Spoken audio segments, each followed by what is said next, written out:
Welcome back to another episode of Scenario. We are back. The 100th episode is going to be kind of... it's coming. Yeah, I mean, it's the 100-ish episode. It's like the 99th episode, part F. Yeah, it's kind of in works. It's coming. It's in works. It's going to be 100th-ish. It's in works. So thank y'all for coming back. If you are listening to us on the podcast, we got the video. So go to the SOLC network page. Check us out on the video. Check us out. Matt, what's been going on, my man? I'm still alive, man. That's an accomplishment in the culture right there.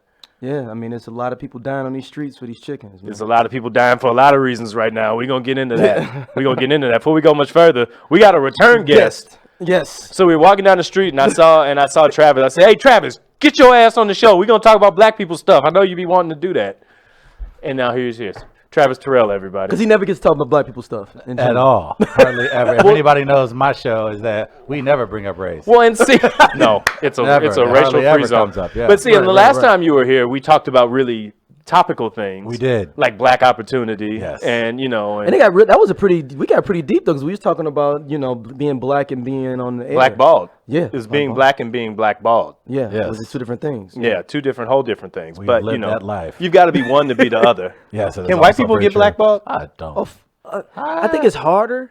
Shout out to Taggart right now, who's probably not gonna get another job ever. There's been some people that got blackballed in states that were electing things yesterday, though. Yeah. Like, didn't Kentucky get like a Democratic governor or something? Yeah. And he only won by like 2%, 2.2%. He was like, I'm out. Like, you know, like if somebody's like, no, I got it. We won. Like, we won. No recount. Like, he's the dude that's shooting dice and picked his money up on the first time. What he did. But the guy he beat like 4 years ago won that race by 20 plus points. Yeah. So for him to close that gap and win by 0.2 or whatever, he's like, I'm out. Yeah, I'm taking all my money. We out. So you, as the former political strategist, what does that mean? That means for next year.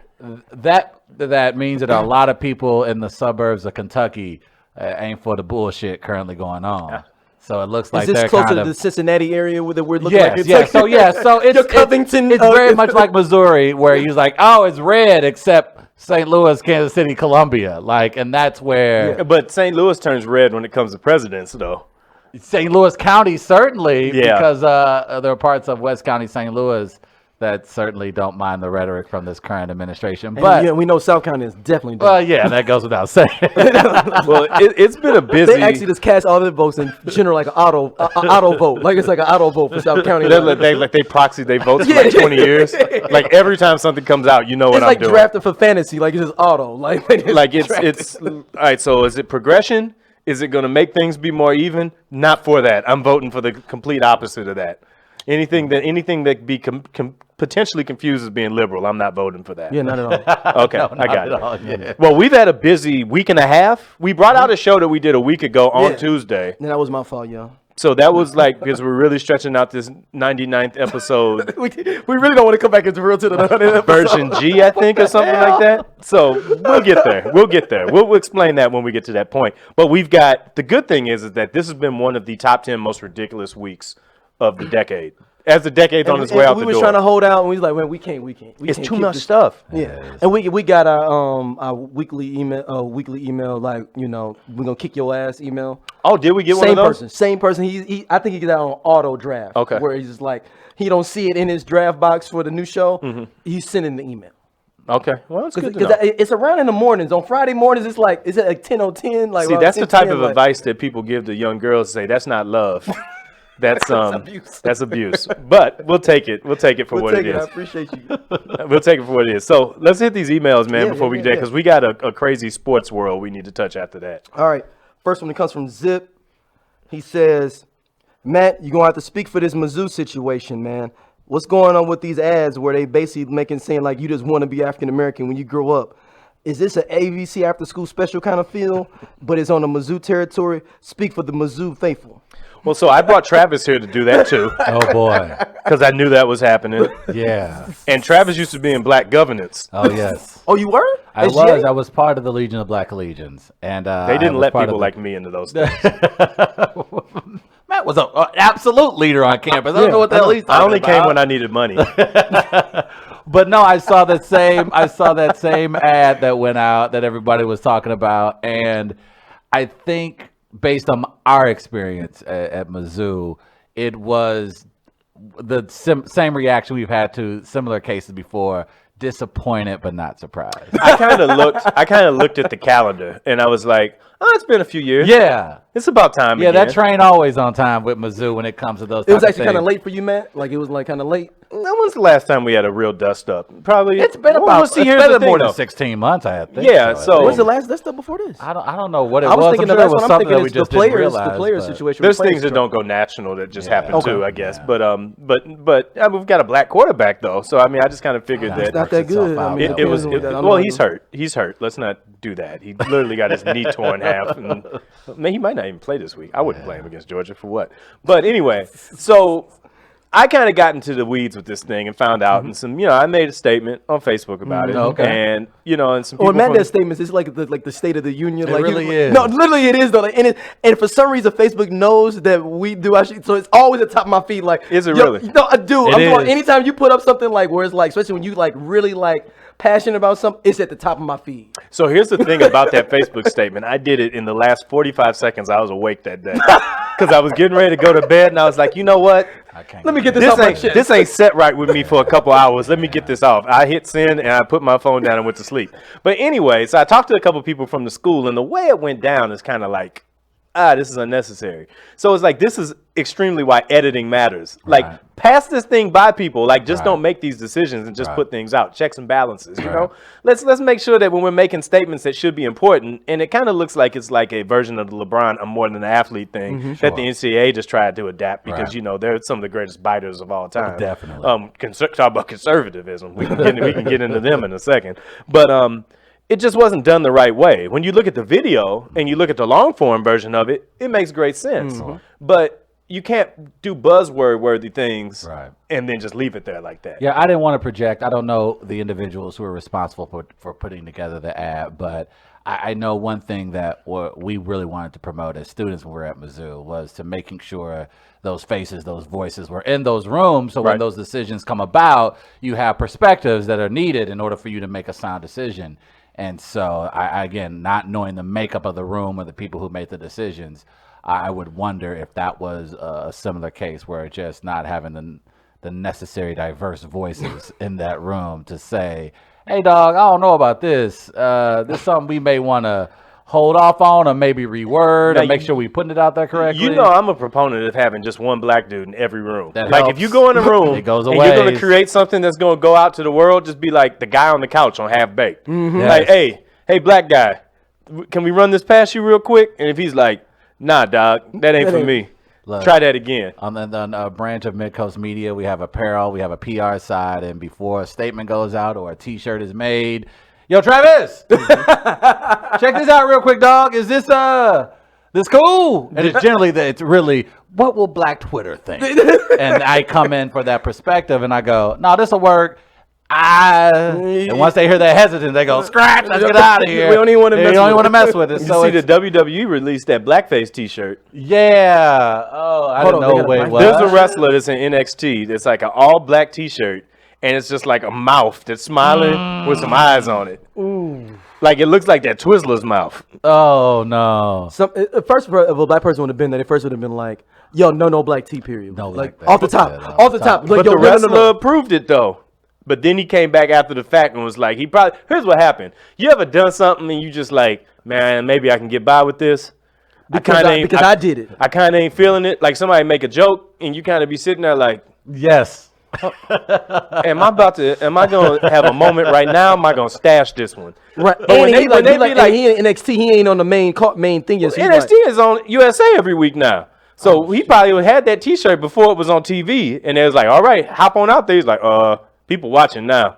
I can't just hop out here like that. His people finally turned it on. Because, people don't be trying to find stuff on the internet unless it's on a Fire Stick. Yeah. But his people finally saw it on TV. After the biggest icon in their industry, Hulk Hogan, was caught up, I would imagine that there would be more people conscientious inside the organization going, okay, we got a lot of heat from a what lot of did our Vince fan say, base. Didn't Vince McMahon say nigga on the air too? Yeah, he's certainly pushed certain storylines and doing so, coming up with some very cheesy stereotypes. We'll do a top 10 most racist WWF characters of all time. But I think an organization that has a history, a well-noted history, history, a very rich history, if you will, lineage, if you will, a long one, that they would be more conscientious about that. But again, I think, and you've already said it, having these multiple faces in those rooms just to be like, yo, hey. You would think in 2019 we would already reach that point. I would like that. I'm going to call that. We'll put that on the MAFA, on the MAFA ticket. Black man in every room where decisions are made. Yeah, the standard. Yeah, just one. There's enough of us to go around. Subsidize it. We'll subsidize it. We'll do that. We might have to pull on some brothers that maybe you don't want to have. Because it's only a certain amount of brothers. You see, they don't like that. They're going to start looking, oh, no, this is on Kaepernick. This is on this. But all of us not going to Jay-Z it. Some of us going to sit there and really have something to say. Yeah. Ooh, shout out to Jay-Z. I didn't say that. I did. You did. Yeah, I did. That's right. And and it seemed like it's working out for me in that statement. All right. So let's go and get into some. Wait, only one person's mad at us this week? Yeah, I mean, we had like where your fuck y'all at. Oh, great. I appreciate. But I mean, that's that. no point. In That's reading good. Those. See, that works. That was no point in reading those. I was about to make a mystical quote, but it's probably not the right time to be quoting mystical. Shout out to No Limit. Let's just do that before we get to the topics. That's another one. All right, man. So The Tank came. the No Limit Soldiers are on tour right now. God help him. Wherever you're listening to this at, God help the which No- camera do I need to say this? Yeah, go ahead. Say it right here. Let him have his time with it. Now listen here and listen real good. their ass The No Limit Soldiers are coming to town. Do not go. The Tank is gonna roll right over your pockets and keep going. Oh boy. I woke up to a text on Saturday morning, on Sunday morning. I feel like everybody got that same text. My brother texted me because we was trying to go. We was like, all right, man, let's go ahead and hit this concert, see what's up. He said, man, I'm glad we didn't go to that concert. I said, why? He said, man, I was at home watching it on live. I said, so you was watching. no. I said, you was watching a bootleg stream. Somebody said that they phone. It streams the whole. Because it was sold out. So like people was like, somebody streamed the whole No Limit show. Shut up. He said, man, P and them was terrible. he said, Master P, the crime rate in St. Louis went up because Master P robbed 8,000 people with a microphone last night. And they didn't their money back. And didn't give them nothing back. The Tank kept on rolling across that bridge. I said, damn, man, Master P came to town and really screwed people over. Bent them over. Yeah. He said, instead of Master P, you got Preparation H. Shout out to No Limit. But I mean, do we really think that the No Limit show would have been good though? Is my question. Here's the thing, but we're at the point right now where nostalgia is going to sell tickets. Yeah, true. Everything that's old is new again, even if it's still old. Very true. And But every group we don't need to see again though. but if you love them, it is. See, you ain't like No Limit. If Wu-Tang was whack as hell, but they went on Wu-Tang tour. does a dope show. But listen though, if they didn't do a dope show and they came to town, you would go and find out. Yeah. There's somebody that you like that's whack as hell. I'm trying to think who was probably. You got some wacky Diaz artist in your arsenal that you would go. Father MC or somebody. Something like that, yeah. I mean, but Father MC ain't never going on tour. Well, why would he? We didn't think Master P would either. But because he did, people paid for it to go. But I'm talking about, I've never seen approval polls this low. Ever. Donald Trump probably looked at it and said, boy, them ratings even look bad. Look, it's everybody's in the reboot, mindset these days. But you at least expect it to live up to some quality. And I don't think anybody expected P to bring down the house. No. But I don't think they expected that out of P. Yeah, they he didn't was think literally P- lip syncing. Like he mailed it in. know? And I didn't think you could mail it in as a rapper already. I've always as it thought is. Master P was a bootleg person in general. Like This his whole is- operations this is is- But he always was bootlegging the best possible way. But I'm saying, but he always felt like it was a duct tape operation. Like everything had like some duct tape on it kinda- to kind of get it going. You're kind of making a point there. Yeah, Your like points no, are being like I'm made talking right even now. back then though. Like it was a He was selling shit out of the trunk of his car But here's for the the thing. longest. Yes, P is the most profitable bootlegger of all time. 100%. It's also true. Because in the same 100%. week as he was doing these shows, he's got Rap Rap Snacks Snacks. and Walgreens. This Well, if is- there was any two things that ever And you I love thought Rap would come Snacks, together. I mean, there would be two things that ever come together. It would be Rap Snacks and Walgreens. This is also Walmart, true. I'm sorry. This is very them little true. Romeos is good, man. They still are fire. Yeah. They got like a whole new version of chips for this new generation of yeah, rap they got too. like the Migos joint. They got There's cats I don't even know. like little side curtain got some little corn side chips. curtain. Don't be old black man with I your think it's- I think- nicknames I think already. Lil- I think Lil- I think Lil Baby- You know rappers' names, man. I think You ain't that old. I think Lil Baby got one though. I think Lil Baby does have I one. think Lil yeah. Baby's got Boosie had some. Boosie's got some. Boosie Okay. has some, and I see Cardi now has some. Cardi has some. Yeah. So it's only a matter of Yeah, time. like P, he's always had that bootleg. But is operation. P, to your point, is P black Trump?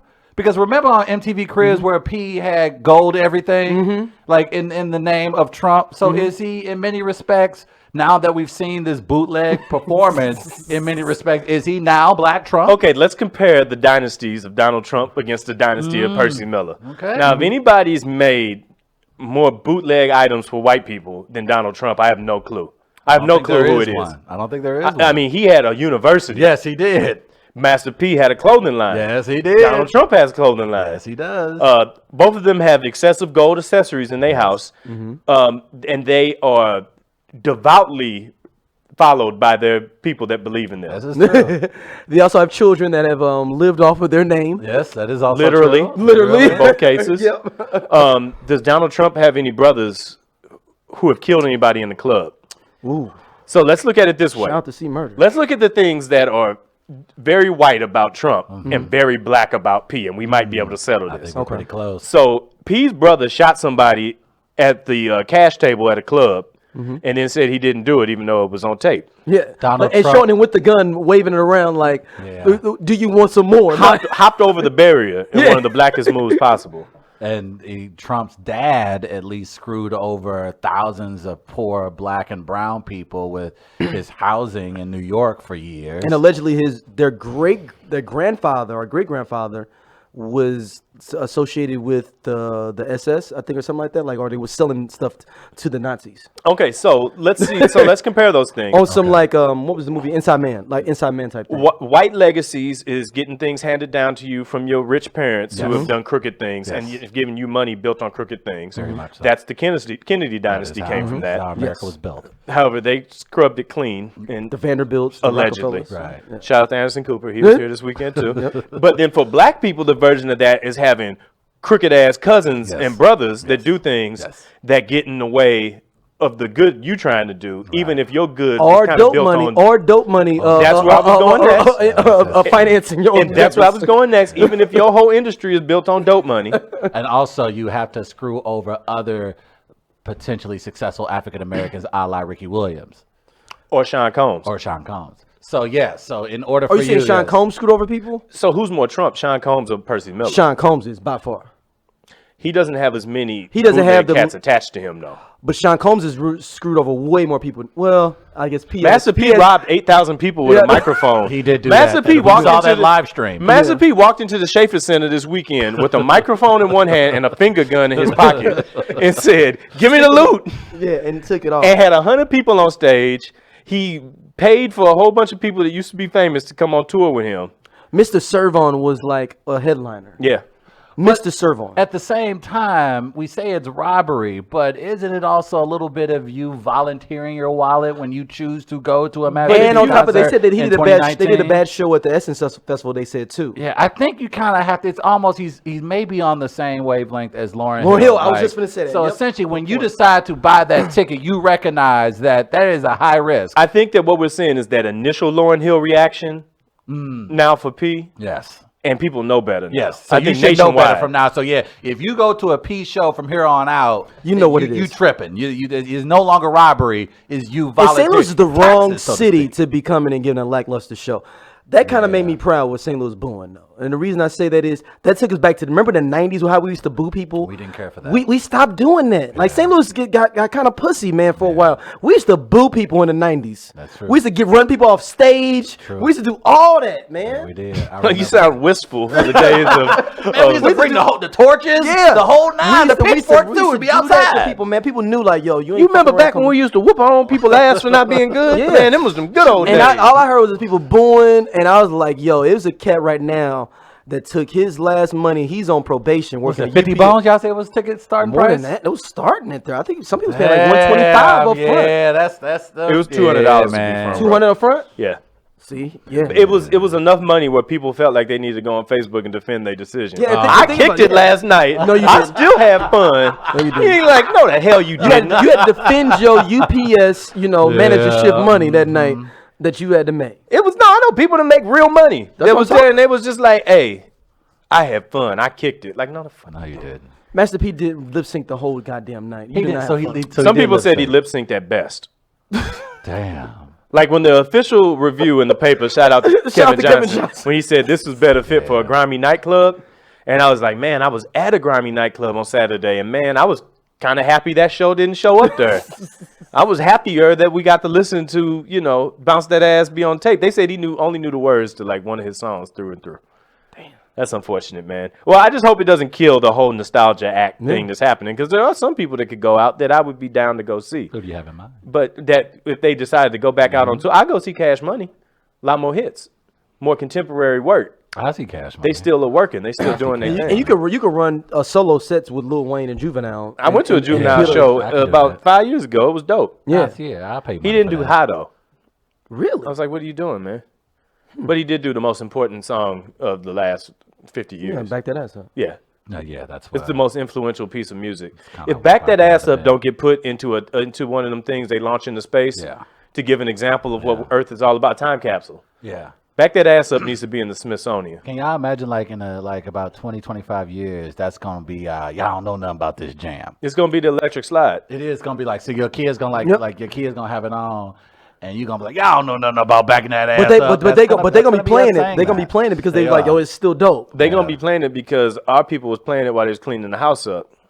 And our people was playing it when they cleaned the house up too. Wow. Kids going to be cleaning the house up to backing that Back ass that up. ass If one up. thing The that our tear just parents came down got, my eye. our parents have undisputedly the absolute best cleaning the house up music era. No doubt course. about it. Like it's No not doubt even about close. it. No, there's no doubt question. about it. Like We ain't it's- even got good R&B. No, we don't. No, I'm claiming the late '80s music. That was while I was alive. I can claim that. Cause you run into still Anita Baker at her height. I'm talking about Bobby Brown. Well, no, then you need to split the late '80s. That was a war at that time R&B wise between your Anita Bakers and Luthers versus your New Jack Swing. Just like Maxwell is fighting all the cats now that be cussing on all their R&B songs. Like you get talked to crazy in an R&B song now. Like R&B Jacquees. songs, you can say anything, boy. I You slapped can, her with my dick. I'm like, hey, I get the melody, but that language is uncalled Yeah, for, I was like, sir. God damn, Nah, man. I'm trying to sweet talk my lady right That's now. what I was like. I am gonna slap her with my dick, but I didn't don't want think- to thank you. explicitly say that. Thank you. I wanted something There's like no be poetic innuendo. with it, please. There's no more innuendo Nah, anymore. Like that's what the people were specializing in back in the day. They was like, oh, something might happen to me, and I'm looking forward to it. As opposed to mentioning innuendo on songs. I was listening to the Gap Band early in the morning, and I realized he was trying to stop somebody else from trying to come and holler at her. Listen to the song. He was like, I got to get up early in the morning because that other dude gonna try to be over there because you trying to holler at another dude. I got to be up early in the morning. so he didn't end up like Orange Juice Jones. There you go. And he was like, I got to be up early in the morning. I got to be on my game early because you already got all these dudes trying to get at you. I'm early. I'm there early. I'm at 8 in the morning. Where he at? I'm not getting up at 8 in the morning to convince a chick not to holler at some other dude. That's If you up that early, you probably just getting home. Yeah. And I don't want you. Yeah. you just not get up. If you just getting home when I'm waking up, I don't want you. But there is some good R&B now with some decent innuendo. Oh, it like is LMA 24 sec. Like that works for men. Like because we know the NBA shot clock, so that's a great play. That's like, oh shit, that ain't a lot of time. 24. It's gonna already take you about 8 seconds to bring the ball up the court. So now you up there talking to 16. yourself. Oh shoot, baby girl already told me I gotta already get into my offense. So I like LMA's thinking in that she's like, oh, if I'm gonna get a man's attention, let me at least relate it to the league, and it works. Cause now I know I'm messing with a chick. I was like, oh, you know what? I ain't got too much time. 24 second shot clock. Gotta bring the It ball took up me the court. 6 to Hopefully walk over here. Thank you. I just want a girl to introduce a song about the triangle offense there. Why not? All right, man. So while we're talking about NBA, let's get into it. let's talk about the actual NBA. Oh man, I'm loving it. Hey, LeBron James is averaging a triple-double. Anthony Davis is not hurt yet. Probably most importantly, Gordon Hayward scored 39 points last night. That's crazy. So, I mean, the white guy revolution is coming because Luka Doncic is on another level. I just want everybody to stay healthy. I just want every player on every team right now to stay healthy because this league, this season is shaping up to be, oh boy, Please, Lord, let Don Chicken and Porzingis stay healthy for the rest. Like, this just right now, I just want everybody healthy. That's the league first, right now is so fun. That's the first time I've ever seen 2 white dudes on one team, and I'm like, you know what? I want to watch this. Yes, I want to watch this. This seems good. I'm down with this. I gave Mark Cuban crap about his comments about American-born players, et cetera, et cetera. I like what he's built in Dallas. I like it. I can't even hate. No, you can't hate at all. That's a nice little squad job. What's crazy is during the draft, they drafted some dude that was from Gonzaga that was from overseas, didn't they, or something like that? I want to say. But then they traded him. But they ended up trading him. I was like, oh no, they're not really gonna try to make a whole European squad. But they ended up trading him. I think that I'd be down for a team Euro. I'd be down for that. Yeah. They was trying to trade for Goran Dragic during the offseason. Get him over there. Shout out to Tyler Hero though. Ooh, who is them boys in Miami look fun. He's white chocolate too. Oh yeah. Oh man, he might be better. Hey man, he nice. He might be better, but he's bringing back that true authenticity of a white dude who's actually black. He's a Teddy Dupay mixture. He's what Teddy Dupay's supposed to be. Teddy Dupay reference. I hope he's supposed to be. Hope he's not doing that. No. Teddy Dupay not on the narcotic. Okay. Thank you. Yeah. Thank you. Teddy, because y'all know he's from Milwaukee though. Tyler Hero's from Milwaukee. Yeah, absolutely. So I'm like, and he's from the suburbs. So I'm like, who's he been hanging with though? He went to Kentucky. No. That don't happen in just one year. I think you underestimating the AAU circuit. That's what I was to say though. He must have played on the north side of Milwaukee with AAU. Yeah, he's playing for the Milwaukee Caron Butlers. That's what I was just going to say for the Caron Butlers. Caron Butlers. I was just going to say for the Caron Butlers, the flying Caron Butlers. Yeah, I don't know. He looked like one of them 8 Mile white guys though. Like he's not one of those. He's like a suburb, like a Ladue, man. I looked at it's like a nice per capita. That's where the most wiggers are coming from. But his is like a genuine. He doesn't put this on. This is him. I know. I saw his parents at the draft. Yeah.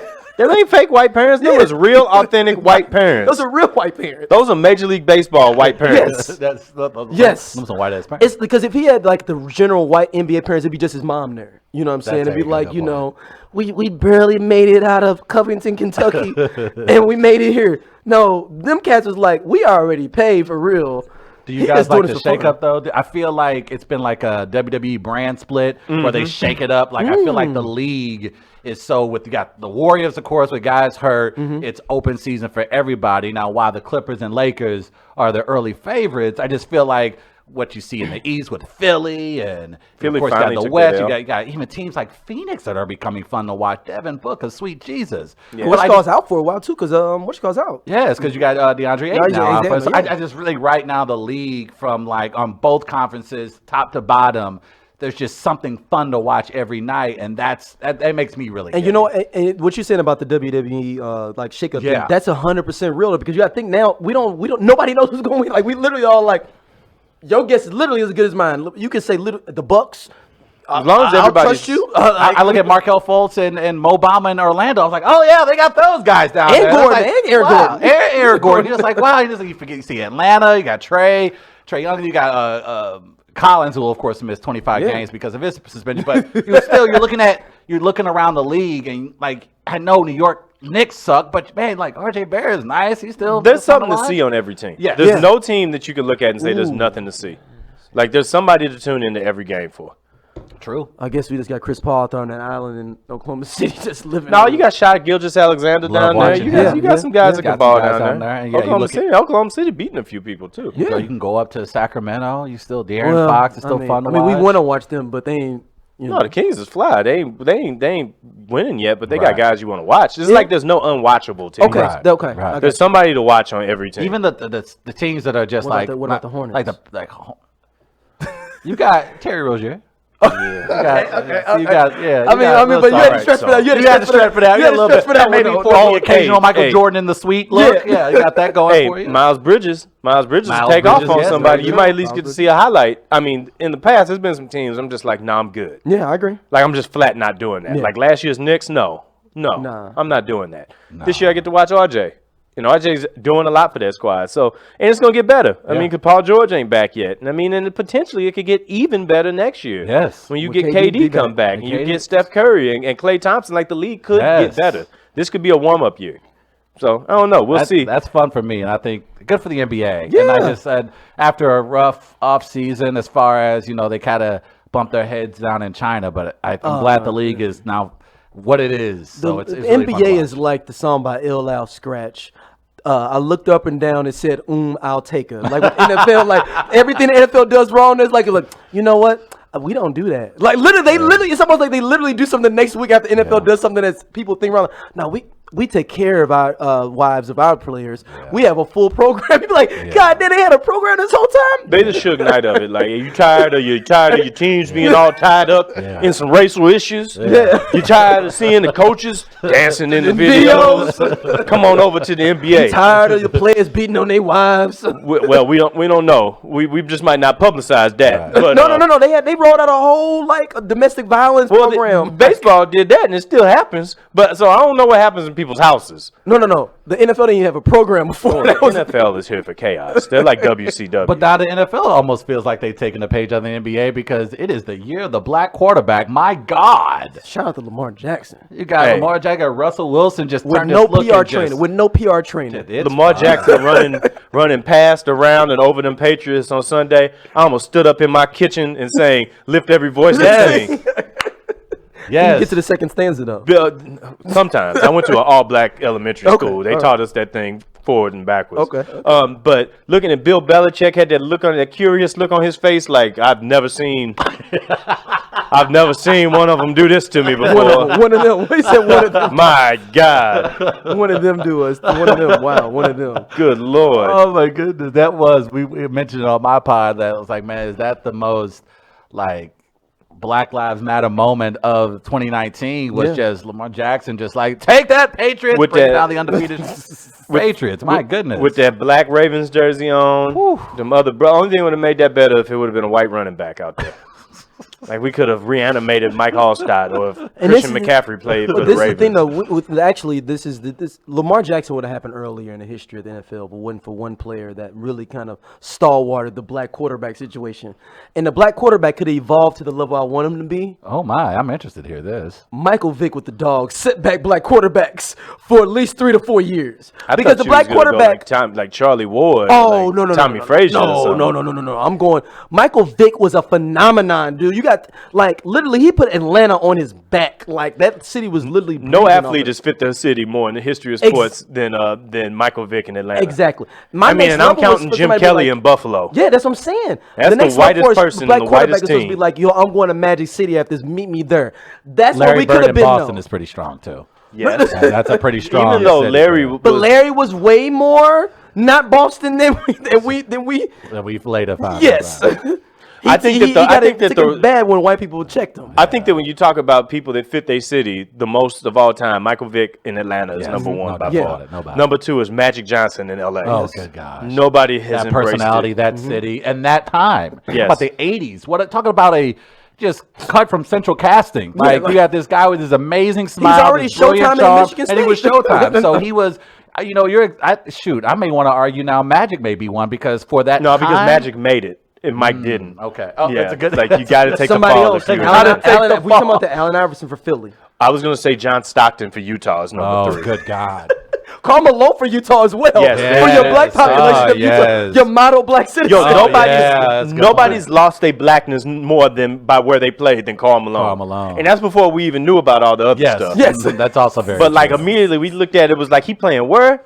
Nah, good. Bro, we good. John Stockton made too much sense almost. You're just like, oh, well, you're supposed to have John Stockton. He went to Gonzaga? He went to Gonzaga, Like, if John Stockton played for the Bulls, he would be like, what? I don't know about that. Like, imagine if John Stockton played for the Knicks. He'd be Mark Price then. Yeah, that was Cleveland, though. No, but I'm saying he would be, if he went anywhere, he would be just Mark Price. It's a regular point guard white guy. The Utah took his whiteness to a level that's hard to surpass. The only thing whiter than John Stockton in Utah is twerking at a very county school. Where you see that back movement. But feel me with the black quarterback. Black quarterback now would be like, I'm going to Magic City after this, though, y'all meet me there. That would have been the evolution if Michael Vick went with them Dogs. What city do we not need a black quarterback in, though? Like right now, we've got one that's doing very well in Houston. I pray for him nightly. I think it would be fun for the commentary if Chicago had a black quarterback. What about Dallas? Dallas? No, I'm saying. Oh, I'm not. Dak is there. No, exactly. They don't have a black quarterback. Ooh, nice. I see what he did. That's what he did there. Now you offended my genetics. That's what. Not because of that. because his statements. I'm saying because of his choices. Yeah, that's what I'm saying. Well, I'm talking about a city where we don't need one at. Like we're like, hey man, we don't need that brother to be there. I mean, Miami. Definitely Miami. Oh yeah, because that Miami. That's Michael Vick point 2.0 potentially. You don't need a black quarterback in New Orleans either. Teddy Bridgewater, I love you, but Teddy Bridgewater is able to. He's able to manage that for the time period. Teddy Bridgewater also knows how to manage his uber blackness too. Right, but he also came from someone before that. This is his second job. So it's like you came from it's not your first job out of college. It's your second job after you already figured out that you couldn't do this other one. I'm wishing that's why. I'm wishing for the best for Lamar in Baltimore.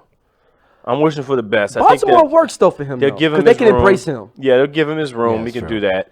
I think Miami might be that. I mean, admittedly, I feel bad with Phoenix situation. We got a brother out there. I know, but I feel bad for him. We got two brothers in the NFC West right now. What if? Oh, really? We only really have one, right? No, we have two. No, we got one. It's Arizona. Kyler Murray, Russell Wilson is definitely a brother. He is laying down with Sierra every night. The Russell Wilson is a cornball thing. That's out the window. Did he crush that? That's out the window. Man, he crushed, and he didn't really have to change up his personality. He's just like, look. Yes, he did. I am smashing Sierra, and I'm going to talk like Carlton. It was the most. And there's nothing you can do about it because I'm about to throw 40 touchdown passes. He been trying to talk with Lil Thug though lately though. Like he can go. Yeah, man. What was the time where somebody was like staring? What's the little dude that made the little dance for the Drake song?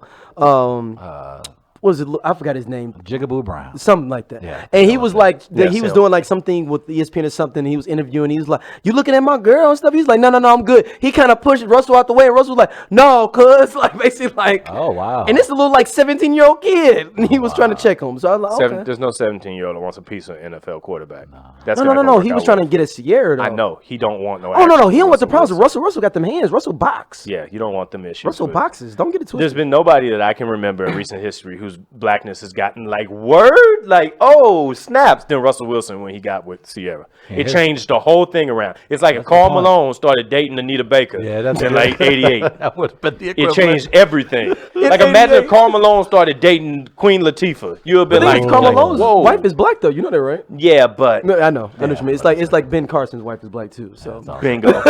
Speaking of wives, Jimmy Garoppolo, who might truly be the most off-the-chain quarterback in the NFL. He kicks it like that? Man, Jimmy Garoppolo was walking the porn star through the hotel in the preseason. Oh, I didn't know. Yes, Jimmy Garoppolo gets down. Okay, he's living his absolute most savage life. Because he came from like Eastern Illinois or Delaware or something like that. Yeah, he was like, oh, I'm living this up. Yeah, he's from Chicago. So he went to Eastern. He went to Eastern Illinois, but he's from Chicago. He's from the Chicago area. Oh, so you got that swag. But he moved out to the Bay and just started living the life. So that's why he was celebrating at Thursday Night Football last week and shot that. Maybe you might be trying to shoot a shot at Aaron Andrews on air. Oh, word? On air type shot.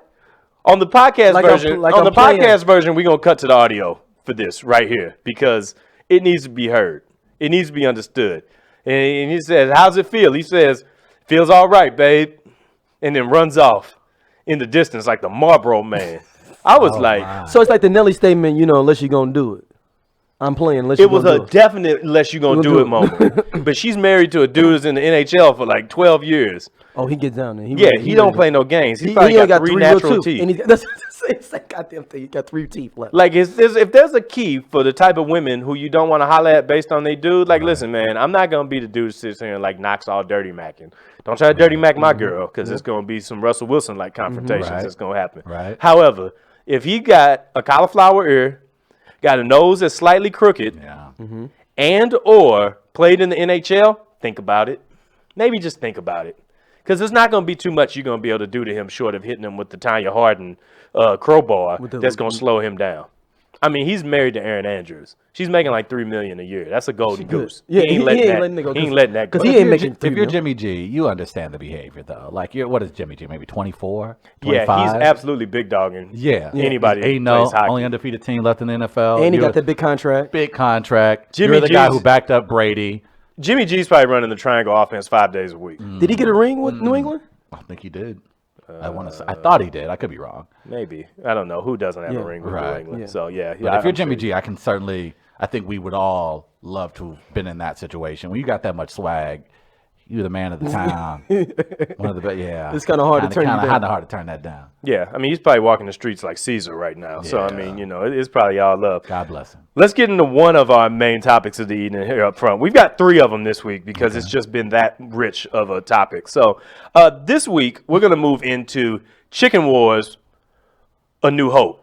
Mm-hmm. So, as you've been following, if you've been following the show for a while, now. Chicken Wars have gotten to a point where it's renewable news. We have to renew this every once in a while. And with the November 3 launch and the return of the Popeyes sandwich, right, you knew it was going to spark things back up. But I don't think any of us understood that it was going to get to this level. To the point where the New Yorker is writing articles about the impact of the spicy sandwich on the black community. That's when you know it's getting hot in the street. So you was at the front lines. You went to the front lines. So I felt my duty as a hashtag journalist. Some people go to Afghanistan. Sure. Some people go to Iraq. I go to the Popeyes on Manchester. Well, that's pretty damn close if you ask me. It resembled Bangladesh. Okay. And those people just poured around the street. So on Sunday morning, the clocks rolled back. So I was up early as hell. Like I was 67 years old, just awake, doing stuff, waiting on football to come on. Luckily enough, there was a London game, so it happened sooner than later. Mm-hmm. But it dawned on me, I was like, oh, today is Popeye's Day. So I got up, put on my bubble vest, put on my Jordans, and a skull cap, because it was a little nippy that morning. Okay. Mm-hmm. And I wasn't quite warmed up by the divine grace of that spicy sandwich yet. And I hopped in the car and drove over there, and I said, you know what? Everything's coming together right now. So I turned on church on podcast, and I listened to an hour of church as I waited on my turn to order spicy sandwiches. Oh, Joel Osteen. Joel Osteen. I was feeling prosperous, so I wanted to have it, be backed up. If you really wanted, you would put Creflo on if you was really trying to feel. Not feeling like I wanted to take anything from anybody. But so I listened to a whole sermon in the car. I set my fantasy rosters, and then it was my turn at bat. And it was like, so that's how long was the line? It took me 45 minutes to get around the line. Okay, so Jesus. So you really had you really was in depth with your I had nothing to do. I was at church basically. Okay. It was multitasking. I went to church in the line at Popeyes. 45 minutes, Matt. Got me a lot of church.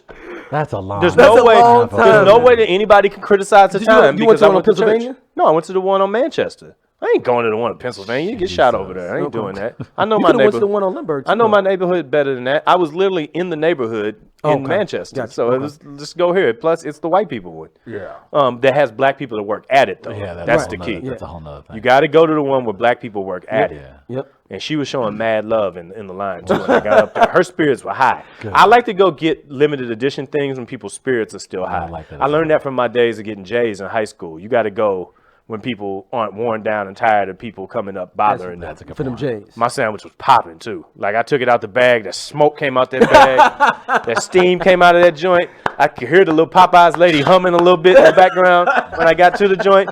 It was special. I got me a lemonade. I put a little extra sugar in that lemonade, so it was slapping a little harder. But I got 2 of them because I got my gal one and I put it away. She didn't know it was gonna be there. And it's also for me.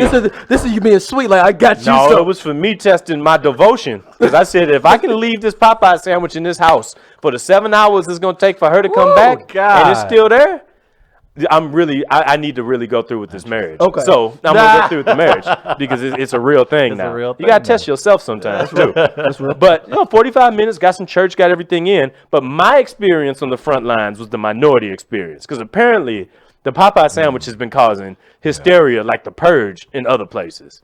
Let's just hit a few of the things that are there. Taste of it. Give us a taste. Oh, you want me to dissect it as well? Yeah, give me a taste. Because I haven't had it. A lot of our listeners haven't had it because I think a lot of our listeners have.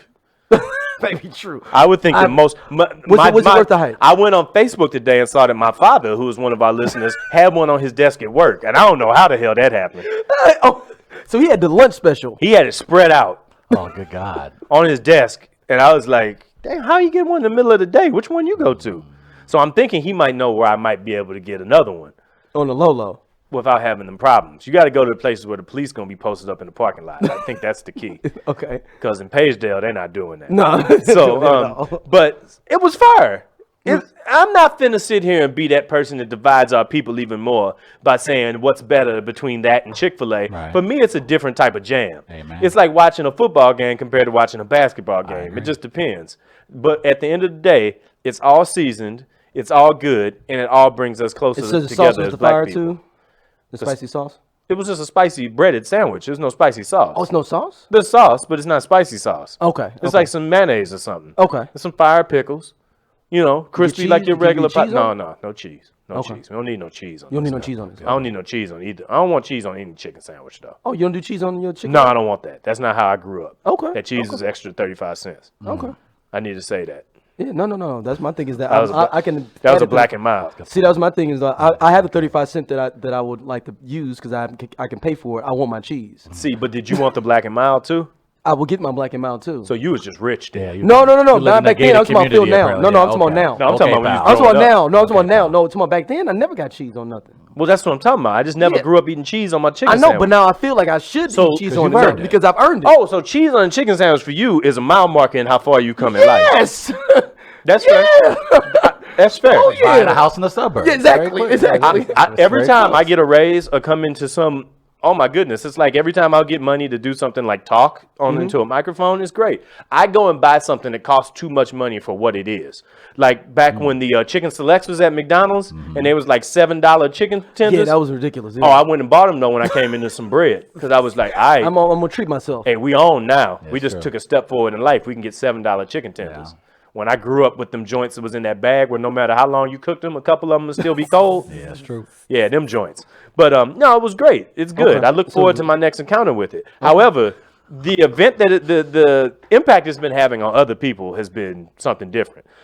2 weeks ago, Deshaun Watson was leading his latest heroic drive down the field to defeat the Oakland Raiders, and a dude got hit, and his foot flew up, kicked Deshaun Watson right in the eye. I was like, "Oh my God, my fantasy quarterback!" No, I don't have. He said, "Oh my God, my fantasy No. quarterback." I was really genuinely concerned because he said that he thought his eye fell out. I was like, well, we can't lose Deshaun Watson. Yeah. He's too good. Yeah. But later in that week, they was like, oh, he's going to play. He's good. I'm like, how? We got kicked in the eye by a cleat. Deshaun Watson himself said he had a Popeye spicy sandwich and it healed him. The healing powers How of the good? chicken sandwich. Now, you list the name of foods that have healing properties over you. That you can eat that and you're in a better place. Ice cream for me. Just any ice cream? No, just French vanilla ice cream. No, I'm talking about a brand. Edie's. Like Blue Magic. Like Edie's. Edie's. I love Damn, you rich. Are you keeping all the money we make on this show? Damn, dog, I got Edie's money. You said, look in his face, he's keeping all the money we get on this show. I got Edie's money. Right, I had butter pecan. I be getting that I try to make sure me and my daughter got some dope ice cream. What's wrong with You be that? using your daughter as an excuse to buy That's a good expensive point. ice cream. That's very true. You got damn right I do. So you getting cheese on your chicken sandwich and expensive ice cream?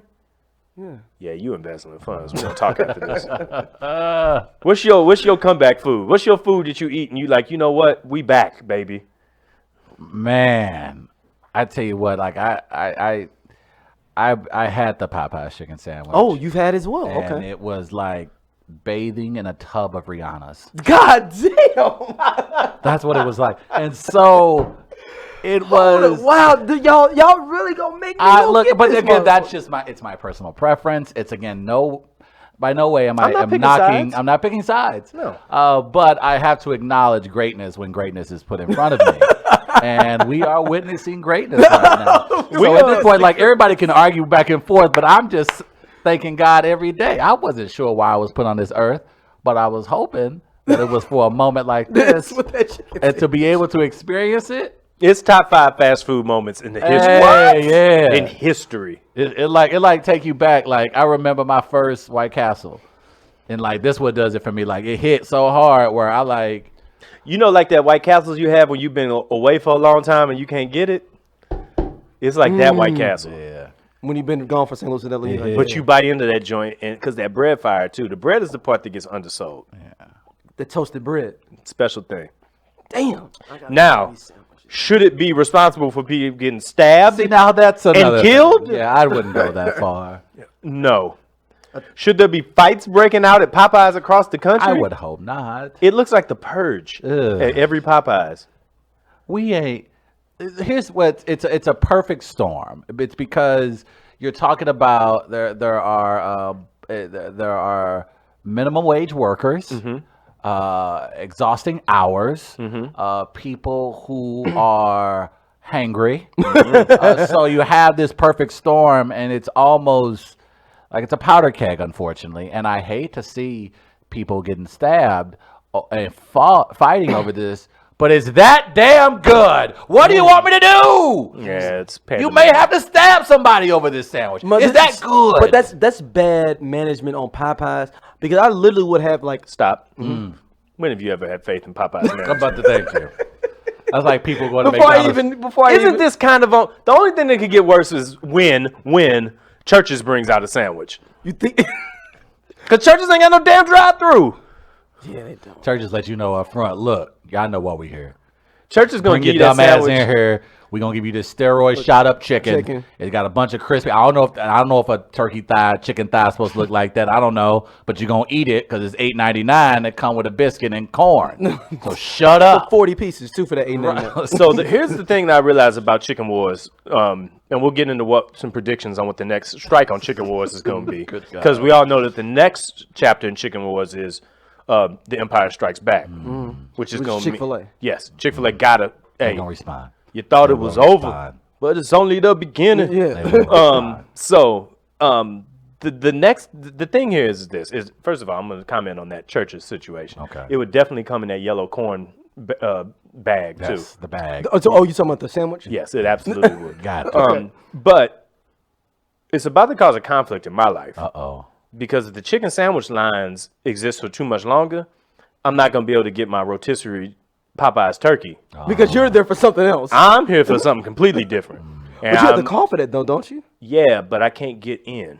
Oh, because it's just so crazy. Yeah. See me get my rotisserie. And I'm probably going to buy 2 sandwiches when I get up there and get that turkey. Since I bought this turkey, though, go and ring me up for 2 sandwiches. I might eat a Popeye sandwich while I'm eating that turkey. Damn. I might could have both at the same time. Yo, is this sandwich is that dope like that? I was talking to my homeboy. He said probably the best thing that he's plotting right now. Like he's got a scheme in hand. Next time he goes to Popeyes, he's gonna take the manager $100 gift card so that he can get some sandwiches On the back end. some backdoor sandwiches. So now we're gifting the managers the Like, gifts. man, this is like Snowfall, man. It is. I was gonna say, like, This is like the drug deals then. I am more sympathetic to people who did crack. God damn. Because now I'm going, you know what? If crack was that, I understand If they was why moving- crack hit hard. If they was moving crack out of a drive-through window, this is what it would look like. This is what it would look like. Wow. So I'm more sympathetic to the people who struggled during the 80s because it's hitting hard, man. Doing an addiction. Oh, you ain't no doubt about it. Also, shout out to Chicken Wars, A New Hope, when Chick-fil-A says, hey, we celebrate National Sandwich Day, and then Popeyes hops in and says, Not on this Sunday. Yeah, they got played on that. They- that was that automatic feed popping around. They forgot it was on Sunday. So Popeyes ran them jewels on them. Oh, boy. Because they said, we dropping the sandwich back on National Sandwich Day. It was national, because I got an email from Jimmy John's, too, saying that, hey, man, if you buy one sandwich today, we'll throw you another one because it's National Sandwich Day. Damn. Meanwhile, Popeyes got people wrapped around the whole projects, and Chick-fil-A just got to sit at the crib. Chick-fil-A gonna start doing the pop-up Chick-fil-A's. What can Chick-fil-A do? The pop-up though? Chick-fil-A. How do you expect them to respond? pop-up Chick-fil-A? Really? I'm telling you, I've been saying this marketing idea for a long time. The pop-up Chick-fil-A's. I pop up. This is a pop-up shop. Hey, like a pop-up shop. Chick-fil-A gonna drop some catfish. Some breaded, spicy Chick-fil-A catfish. Sandwiches. Boy. A catfish sandwich. That would be escalating. No. matters. That literally would be the Empire Strikes Back. That for real. is. With them Oh, Chick-fil-A pickles on there. boy. Yeah. 'Cause I'm gonna tell you right now, they know how to do some fish because boy. during Lent they got a fish sandwich. Oh, boy. So it don't take too much for them to drop that in there in the mix. Look. My God, that is a response. That would be one hell of a response. But you put it as the pop-up shop. I'm telling you, and you pop up around not all the Popeyes, because some of the Popeyes are in bad neighborhoods and not places you want to be. There's no Chick-fil-A's in bad neighborhoods. Right. But you could do a pop-up next to the one on Manchester, the Popeyes on Manchester. You could do a pop-up at one on Lindbergh, and that's why I would just rent out a building for the week. Pop-up Chick-fil-A here. You just come through and just get your Chick-fil-A. If Buy I'm right Chick-fil-A, here. I go Buy right here. I go extra petty. I go with a black spokesperson. Ooh. Not going to play to their demographic. But I think Who would be the person they could get? Karl Malone? If you're gonna do that, you have to go O.J. Simpson. Stacey Dash. Just if you're Chick-fil-A, that could be. That could work too. I'm just saying That could work. If you really want because to go the for the petty sensibilities levels. of black men have had our thing for Stacey Dash for so long. Stacey Dash is the thing we most willingly turned a blind eye to next to the NFL. I think no. That's 100%. Stacey Dash very is definitely. People think that black people are forgiven the most. We forgive Stacey Dash a lot. Yeah. Her and Kanye West. I mean, she beat Oprah in the brackets. Yeah. That's a testament to it. No, and then she won her next round too. She did. All right, man. Speaking of winning rounds, let's get to this. We're going to do a lightning round real quick because Kanye West has been in like 5 years ago form the last week or so. So as Kanye West has continued to become a televangelist of the gemstones, the miraculous gemstones or whatever the hell they name is on HBO, he's gone wild in the last week or so. Full on. He attributed his $68 million tax refund to God's grace. Sounds like God's grace to me. Sounds like a 501c3. That's what it sounds like to me. Sounds like he been hollering his homeboy down on Pennsylvania Ave. That's what that sounds like to me. Hey, look here, man. I did everything you asked me. However, now I got this little tax situation. He slide that little. No. He just said I got this little situation. You know, don't look at it now. Right. Don't look at it now. Just take it home with you. See what you can do. Shop it a little bit. Yeah. See what you like. You know. Also, at the same time, pause. I just thought about a brilliant thing. If Trump won, what if Trump brings the Popeyes chicken sandwiches to the White House for the national championship winner of the NCAA? Oh boy. Like the It just hit basketball me. team? It just hit me. No, for football coming up. I'm saying this. That's the next champion that's gonna be. That's gonna be there. Boy.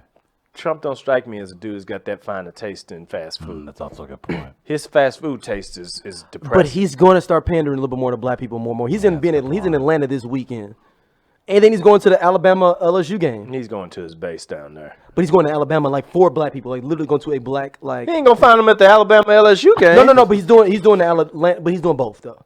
But what if he does that? Could he turn some black folks to him with the Popeyes chicken? Let's not sandwich? underestimate the power of that sandwich. Or how many players will actually show up for the White House thing and not boycott because they heard the Popeyes chicken sandwich is going to be there? 7 of the Nationals didn't go last week. Most of them were all Dominicans and Mexicans and whatnot who were just like, nah, bro, you ain't off the hook with us. So, but would they have shown up for the Popeyes chicken sandwich? not baseball players, no. What about these? Maybe like 3 baseball players, like Mookie Betts. Mookie Betts would definitely be down for the sandwich. CeCe Sabathia for sure. I'm saying, for college though. Do you think these kids may all show up if he's the college kids are gonna show up anyway? No, they didn't. Clemson kids didn't show up. They was gone. Half their team didn't show up. Well, but some of them are. There's enough white guys on both teams. Right, but I'm talking about, are the black guys going to show up if they hear the Popeyes chicken sandwiches are going to be there? I think there's a heightened possibility. Strong possibility. But if there's one thing that I know or do they about, get them to go? No, if there's one thing I know about Division I black college athletes is that they've got plenty of white girls sitting in line at Popeyes to get them sandwiches right now. So you said it may not be the big of an issue. It's not a commodity. I got 5 of them right now in the fridge. I just thought about what Matt just said. There's literally a white girl currently in line in Columbia at Popeyes. Been there. She'd have missed both our classes this morning just so she can make sure the third string right tackle is his 4th chicken sandwich of the day. Good God. I literally know those people. Yeah. So they got that haircut that kind of look like Cyclops on the X-Men. Oh no. If Devontae wants his 3 chicken sandwich, Devontae's going to get it. Okay. Now, she's so going to talk to the manager ain't got to go to the about White it. House for sure. It's not going to work for Trump. I don't think it's a drawing card. No. Okay. We'll continue then. I thought that might have been a little. Also, Kanye brought Jesus out on stage. This is part of whole God is good thing, but it's starting to make a turn. Jesus here now. King. Jesus is King. I'm sorry. Jesus is I listened to one song on it. I listened to that song actually while I was in line at Popeyes. That was the first time I heard it. So I got a lot of my church, all different types. Was it closed on Sundays? What? Was it the song you listened to closed on Sundays? I don't know. It was just on the radio. Okay. I just heard Kanye and I looked at what was scrolling on the thing and it was happening. But the main thing I know you wanted to talk about was Brunch-Chella. So can you walk the people into Brunch-Chella? So basically, Kanye did a Master P. Since we're going to stay on theme this week. Right. And he had a whole bunch of people to go to a brunch in Baton Rouge to hang out with him and have church and brunch.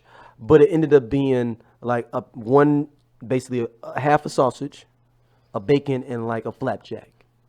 It was that breakfast they give you. The big breakfast at breakfast at McDonald's was better than that. Jesus. At least they give you them cartoned eggs on the big breakfast. Yeah. Yeah, he didn't even go that hard for you. So he went Fire Festival on that. Yeah, it was like $60 too. Well, he actually fed people. He actually got okay. Yeah, 60 people, $60. Oh, speaking of the Fire Festival, I saw today that Ja Rule was. You think he's gonna do another one? No. Ja Rule was arguing the merit of the Popeyes chicken sandwich. He said he was boycotting the Popeyes chicken sandwich for what it was doing to our people. I said, "Come on, Ja Rule, come on, man." You got some nerve. You got Come some on, nerve, man. buddy. If the Popeyes chicken sandwich was around when the Fire Festival was going on, they would have said everybody gets 2 Popeyes sandwiches in their bungalow. Why don't they just get Popeyes to sponsor this and just go ahead and just have them just airlift some and just drop them off? And send that dude over there to do some services Yeah, and get some Popeye sandwiches. Exactly. Just drop them off, airlift them off. Like we're just gonna like roll them off how you do for refugees and stuff. Like roll them off thing, they don't give a fuck. Just roll them out the back of the plane. Refugees in North St. Louis just throwing Popeye sandwiches out of a plane over North St. Louis. Yeah, Actually, man, that needs to go on MAFA, man. Popeyes chicken sandwiches for the hood. So is subsidized chicken sandwiches weekly. is Mr. West too far gone? I mean, all right. I'll ask you. Let's turn it this way. Nice double entendre. Thank you. However, but is he getting closer to making sense now? Because can Kanye? Here's the thing. Kanye West is so far into the Tyson zone, and if I need to reintroduce the Tyson zone, I'll let you know. The Tyson zone is when news is so unbelievable that the only time you would believe it is if like Mike Tyson is involved in it. Okay, that makes sense. So has Kanye redefined the Tyson zone? I think so because I think like the whole I didn't see the Jesus cult thing coming. I'll be honest. I saw a lot of things. I saw but that I did coming. not think this was going to be like I thought. It's a season thing. If you That's listen something to he's just doing for Scenario, fun. a year and a half ago, I predicted that he would go gospel. Wow. I have to say I did not see this play. I thought this was just a phase, something that he was just doing just to get out of his The system. reason is when I people didn't go think through a whole lot album of was going shit, to come though, out of this. they either go back to like drugs or something, or they go super uber Christian. Ah, that makes sense. Like That if makes people go to jail, they go uber Christian. I got to get off drugs. I'm gonna become super Christian. You know, and so when you put it that way, I think I can roll my eyes as long as Kanye just doesn't hurt himself. And I think I'm fine with that. I think at this point, I'm not going to rock with his music because I don't feel it anymore. And obviously, I don't vibe with his social politics. So for me, it's not too hard to turn it off at this point. I'm just hoping for the best as far as him to stay healthy. And at this point, to ask anything more out of Kanye would be asking a lot. Speaking of people who went too far, I want to throw something at y'all. A scenario, if you will. Okay. Let's say you have a daughter, all right? And you're invested in her future. Let's say it that way. Oh, I do have a daughter, so this would be. To the extent that, oh, great, maybe you're a subject matter expert here. We'll see your thoughts in about 45 seconds. So, you know, and you want to make sure she's living on the straight and narrow and that everything's in the right thing. And you want to make sure that everything's going well with her. Do you or do you not? And last week's show was about overparenting, odd things like going to the shake joint with your mom and things like that, Oh, boy. weird things. Do you go to the gynecologist with your daughter to make sure that, I don't know, her hymen is still in place? Oh, boy. That seems, oh, no. And do you make this an annual event oh, in order to do no, so? I would hope that's not a real thing.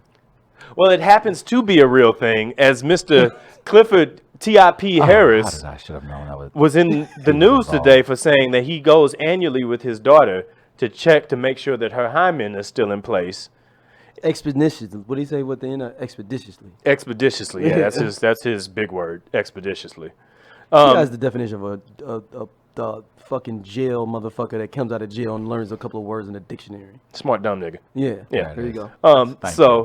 So what's your take on that? As probably the subject. I call it over daddying. Okay. It's over daddying, man. Because if your daughter's gonna end up having sex with somebody, dude. Like I know T.I., you've probably did some dirt diggler shit out here. This is the type of thing that somebody who has done so many terrible things to other people's daughters that he feels like he needs to make sure that his daughter don't meet himself like some freaky version of Quantum Leap or like Gemini Man or something. But see, I look at it from the opposite way. I look at it that I can't prevent it from happening, so you might as well face it directly head on. Okay. Like I don't want to I'm not going to be like, oh yeah, well, let's just talk about sex like that. Like, but I'm not going to oh no, we ain't do it. Like I don't want to hit it head on. Like, yo, dude, you know. Don't say explore hit your it shit. head on. Don't do that. But as a father, and even just as a man, why won't you take into the consideration what this does to your daughter? Yeah, she's gonna end up getting tossed up like Tupac. Right. So I'm trying to. So in his effort to quote unquote protect her, he's being more of a detriment. And I feel like a guy like T.I. should be smarter than that. Should realize, like, even just saying that, even if he thought that, even if it was a joke amongst his homies, the ego's a motherfucker. It has to be, because to come out publicly and say something like that, it leads me to believe that there is CTE possibly involved, because that is absolutely asinine for you to say something like that out loud. That ego. I feel like it's on brand from the Rubber Band Man. He just want to make sure that everything is still tight in the place it's supposed to be. That is all where everything is where it's at. What a weird thing to be. It's a weird time to be alive. Yeah, it's over policing your daughter, and it's over like you're not letting her even explore her sexuality in general as a woman either, though. As a whole, period. I'm glad that my parents didn't intervene in the world that I set out to discover. Hey, man. Yeah, because she's gonna be. We all know that girl that got on campus and she was tossing it up, and she was that one that her daddy was like. And you meet her daddy like, her daddy's kind of her daddy on it. When you say tossing it up, I just tossing it up, man. You know what I'm saying? Every time you hear that, walk in the room like every time I hear that, I just picture my house in college. Yeah, I been the way you give it to me. I definitely heard JoJo just. Yeah, exactly, man. God. Aaron Hall, you don't want to do anything that makes people think about Jodeci when your daughter comes up. That's backwards. It's gonna be Jacquees though for her though, because that's who's in her age range. Jacquees sitting there like, wait till she turn 18. You say tosses up, just thinking like Kyrie throwing one to DeAndre Jordan. That's exactly what happened. No. Get it. That's exactly what's happening. Go get it. Sean Kemp, the Rain Man. Because homeboys are gonna be passing it around just like that too. That's what I'm talking about, tossing it up. The 4-quarter offense. Like, yeah. Hey, throw that over here. Exactly. And then T.I. then you're gonna be like, I had to bring a gun up on UGA campus, because you know you ain't gonna let her leave the state. She gonna go to UGA or something, or Spelman, or Tech. She gonna go to those schools. He gonna be like, I had to take a gun up to Athens and everything because I heard my daughter. We're gonna get T.I. dropping like dad rap albums. Yes, I had to ride up on Athens. Him and Jay-Z gonna be on that at the same time. Oh, Jay-Z already know his daughter finna get tossed up. Oh, no. All of our daughters at some point they will be sexual. Let's be real. There's a difference between being sexual and getting tossed up, though. The only reason I say is because Jay-Z. The reason I say is because Jay-Z is that he's the other side of Clifford. He's that like, hey, go talk to your mama. Here's the thing. I can see Jay-Z be like, go talk to your mama. Here's the thing, though. And the mama ends up being the nanny because Beyonce gone too. Currently, she on tour. Currently, right now at the University of Michigan, there's a very prominent daughter of a very prominent brother. Yeah. And there ain't no tossing that thing up because you would get killed. So you got one at Harvard, one at Michigan, right? Yeah. Harvard too, I guess. Yeah. I mean, so like, here's the thing. Look, the other one got game on her though. The younger one is the one that the younger is the young one that's gonna be breaking cats' hearts. Well, here's the thing I'm saying though is you better be careful going after some people's daughters. Oh, 100%. Now maybe a level up from T.I., but you better be careful going after some people's daughters. I'm not gonna lie. Can you imagine having to go home to meet the parents and it's Barack Obama and Michelle Obama? You probably stand out though. Here's my thing. That those are their approval ratings since leaving the White House is nearly 70, 80. In Michelle's case, 90%. Because she went on tour. Yes. So they have the green light right now to do anything to you. Mm-hmm. They can fuck you up in these streets. Literally. Hard. And we won't hear a thing about it. Obama could do a video slapping the shit out of somebody outside of somebody and be like, yo, I think he deserved it. You don't even know. You be like, I think he deserved it though. You'd be like, what? For the most part, if Obama does something, I'm going to be like, all right. Yeah. You'd be like, right now, like he has so much. I mean, I spent 8 years doing it already. Right. So I mean, like he could be out there like Cuba Gooding grabbing on girls' breasts and stuff, and be like, and they have video and be like, Obama was trying to grab his drink, she was in the way. Yeah, Obama's so that's where he is, right? Because we have gone so hard and rightfully so for this current president going after him. Like we all like, hey man, we just miss Barack so much. He's got free. So you don't want to be the guy, University of Michigan, like caught slipping because like you will end up missing It'll be like a season of Succession. That's what's going to happen to you. Yes. Black Succession. Yes. All right, man. Speaking of that, let's get to America's favorite segment. This Week in Racism. This time we'll take it to a place that I know very well because I spent lots and lots of money I didn't have there in college. Buffalo Wild Wings. Oh boy, what do they do? So, Does Buffalo Wild Wings fell off as a brand in general? You feel like? I just don't That's eat there just not anymore. question. That's all. I ate so much of it. I don't eat I there had it in anymore. college so much, it was it. Yeah, it was tough. It's really a college brand basically at this Basically, point, right? yeah, I think so for the most part. Ultimate sports bar type thing, and I just try to do that at home now. Right. But anyway, so there were some people that had looked to be seated in Buffalo Wild Wings, and they were asked by customers there, the people at Buffalo Wild Wings, the workers. There was another group of people there, white people, and it was a black group that was looking to be seated, and they said, "No, don't sit them by us," and they obliged it. Don't sit them by us. He's racist. I didn't know that Buffalo Wild Wings was around in 1958. Also, there was a black person that actually seated them too. Exactly. So, give me some takes here. You're the blackest person I know. What is the pre 2005? Like I kind of. No, you're still the blackest person I know. I mean, I'm not as black, man. Like I don't have time to be as black. Doesn't fit the schedule apparently. Yeah, exactly. It doesn't fit in my schedule to be as black. I think That's a whole nother topic. I just think the whole thing is pretty cool actually because they're gonna get paid. They got all this stuff is, and then like if you go look at that family, so I'm a voyeuristic motherfucker like that. Like if I see names in an article, I like fucking Google their names to see what they look like, just so I can get like a visual, like because I make my assumptions off like oh, they was coming in there wilding. But they're like, oh, this look like a pure, regular, like, black family. You be like, oh, you didn't want to fuck with this family. Like, look, like, this one the one. This the one that's got that one of their brothers is a lawyer. Right. That probably worked for Cook County or something. Like, you know what I'm saying? Like, you didn't fucked up. Like, his brother went to Northwestern Law School, like, type thing. Like, you be like, oh, okay, y'all fucked up on this one. Like, some people got to realize, I've worked in the food service industry, and like, you gotta realize people will fuck you up quick. Like, you can't be out here just. How you gonna just tell a group of people don't sit them next to you? Who the hell are you? They said he was a regular and he doesn't like sitting next to black people. That ain't got. First of all, everybody should be fired because if you're a regular at a Buffalo Wild Wings, then something's definitely going wrong. But I mean, just I don't know. I honestly don't know how people socially interact these days. So what's happening is it looks like they're rolling out the Starbucks playbook though. Oh, so they fired diversity they training. fired two employees and banned the customer. And 2 people quit too on top of that. People quit. Now they're speeding up sensitivity training at Buffalo Wild Wings. Oh wow. So now you get a sensitivity training in order to deal with humans of a different hue.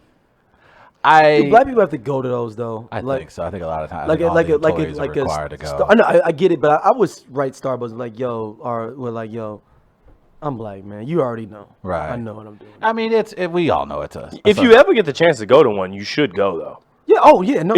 Fantastic. It's fascinating. Incredibly entertaining. Yeah. I mean, this is the old playbook. I mean, this is just obviously a Band-Aid on the issue. I mean, it does enough for it to be out of the news in the next few cycles. And I think that's ultimately what they're doing right now. They're taking that page out of the Starbucks playbook saying, hey, we're going to have the diversity training thing. And that generally placates the general public. And considering I think at this point, the benefit of these companies, what they have is that there's so much shit going on that their shit will inevitably get pushed to the bottom. So as long as they're able to throw out a diversity program, a nice little apology statement, weather the storm for a couple of weeks, and then you're out of the news. Because you have the benefit of, again, having a president that's going to probably say something on the hour, every hour, that will completely push your story to the back. So here's how it went down, is that there was a group of 18 people that was meeting at Buffalo Wild Wings for a birthday party, and to celebrate a child's birthday party at that. Okay. And it said that the host of the restaurant, upon entry, asked him his race. Like to qualify. No. Wow. They do look like a kind of like a schwaze black person. But regardless of what you look like, when you walk into a place and somebody asks you your race, hey man, you black? What race would you say that you identify with, sir? Cablinasian. Well, there's a regular customer here that doesn't want you to sit next to his party. Why is that? Well, he just would prefer for you not to be too close to his party. Oh yeah? Wow. Oh, they getting hella paid. Oh, they getting hella paid. I didn't know it was that thick. Oh, then shit. They the black family on Family Feud right now. They walking out big money, baby. That's what I'm saying. Okay, all right. But there's a key point in this article you're missing, though. Where did they go after they left that? You tell me. Hooters. Oh. Like for So a they kid's celebrated birthday. the child's birthday party at Hooters That's instead? right. Exactly. That was the part that was kind of weird at the end. Okay, so number one, you're already celebrating it at Buffalo Wild Wings. Yes. So unless the kid really wanted to go there, okay, let's look at this through the eyes of that He kid, was though. like a 10, 11-year-old. Oh my God! All right. Oh, So okay, if you that's not say bad that, play. Not bad everything's play. gone wrong with this Buffalo Wild Wings trip, I gotta where make do you want to go now? Hooters. That's a good play. That's a good call of the kid. You That think the kid leveraged. You it. think that kid made they call? You think the kid made they call? That kid's gonna be in politics. I one day. wanted chicken wings. Well, Hooters is still open right now. That's a kid that took advantage of a situation that he was in and turned it to his favor. That He was was so like, yo, hot. I can do this. All right, man. Let's get to scenario tonight before we turn the corner and get out of here, man. This was a very interesting development for me to see this. That former star of Harry Potter fame, Emma Watson, came out a couple of days ago. Came out. I shouldn't say preface things that way. I don't know what to say anymore these days. Yeah, What am no I? one does. How am I Let's work supposed to with set it. up things and stuff like that? And said that she's not single anymore. That instead she is self-partnering. I mean, I guess that's asexual, right? No, that's not. That would be the first thing that you would think that it is, but it is a way of saying that I'm not actively dating, so I'm just not interacting with dating at all. I'm self-partnering. I'm dating myself. Asexual is not being attracted to anything. Right. I think what she's afraid to say, and that's unfortunate because I am a feminist, as you guys know, is that I want to be on my whole shit. And I think there's no word for that for celebrities. Like, I think celebrities want to say that, No, I'm gonna be on but some they shit. can't because it goes against, like, Hermione Granger can't come out and say, I'm just trying to be on my whole shit, I'm gonna be on so these it's whatever. streets. I'm trying to be out in these streets. She can't say that because of the brand, but that's what she's ultimately saying. She's saying, like, look, like, if I see something hot, I'm out in these streets trying to get it. Get early. But she can't say that, so she's like self-partnered, which is her way of saying, hey, I'm doing something. Look, I'm slappy dappy on my face from time to time. Boom, boom, bam. I'm getting my hoe on. So she's defining it as saying that she's letting go of the pressure to be in a relationship. Right. But it's the same thing as I'm like, I want to just kick it. She said, I don't see, that's not what I get from it. I think that what she's making a commentary on is the fact that the pressure for women as they arrive at their 30s to be in relationships. Very true. And for it to be a thing where they are, all right, now at this point, I'm not married. I don't know when that's happening. Right. I was not there. So instead of that, I'm not going to engage with all this. I'm just going to be with myself until I change my mind. Or, Now, to me, that's a very fancy way of saying that I'm single. Right, I'm about to say, like, that seems like a roundabout way of saying you're single. And then I think people have this negative connotation with being single, especially at that age. And I get her argument in that regard. So if you understand that, then there's no need to add a title to it. Just say, hey, I'm out here living. I'm single. I'm all right, doing my whatever. thing. Whatever you want to call it, I'm doing me. I'm doing my own thing. Yeah. So for her to put a term on it just felt like, Yeah, that's kinda- you just say, hey, man, look. She says, I see it as a sign of strength. It's a thing where it's there. To me, it seems like making a big deal out of nothing. There it is. This could be, now somebody's going to say I'm mansplaining this. I guarantee you somebody's going to say I'm mansplaining it, but I'm not, that's not the intent here at all. What I'm saying is that we put too much pressure on things like status and who's got what, who doesn't have this and all that. And my thing is, I see the reverse all the time. I see a whole bunch of women that really, really prop up their relationships in the face of everybody that'll look at it. And it's like, well, it isn't just, I think that the stereotypical thing that happens is people say it's people's mothers. Oh, when you getting married and doing all this stuff, or people making fun of people like, damn, why ain't you in a relationship yet, or anything like that. When also at the same time you got the opposite happening, because there's nobody more competitive than women versus another woman. 100%. Nobody.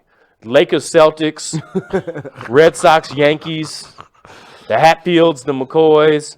None of that got Other nothing women. on a Other woman women. who feels like she has a leg up on another woman.